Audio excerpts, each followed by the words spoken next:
President no longer budging, keeping his August 1st deadline in place.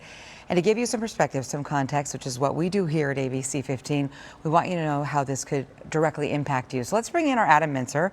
Adam, the president has decided to hammer down on copper as well, and that's something our state is known for.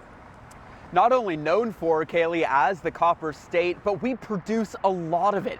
Arizona, depending on which stat you're looking at, produces 60 to 70% of newly minted copper in the U.S. So we're expecting this 50% tariff on copper that President Trump is announcing to have some significant effects here. Now, it's set to take immediate effect on August 1st, so that's tonight.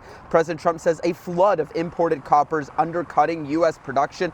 Experts warn this move could drive up prices on construction materials, electronics, and even electric vehicles. The White House also imposing 50% tariffs on aluminum and steel products. We've seen that already. And again, we have this deadline tonight. Now, the president's clash with Federal Reserve Chair Jerome Powell is still simmering as all of these tariffs are going on. Powell says it's too early to know what the full impact will be on consumers. Higher tariffs have begun to show through more clearly to prices of some goods, but their overall effects on economic activity and inflation remain to be seen.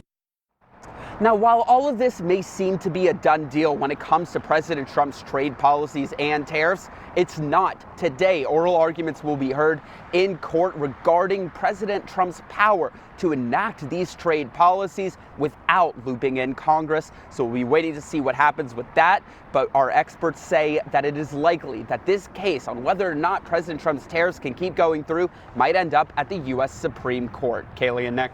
Yeah, and also less than 24 hours to go until that deadline. Plus, there's another deadline coming up mid-August. So count on ABC 15 to continue tracking all of this.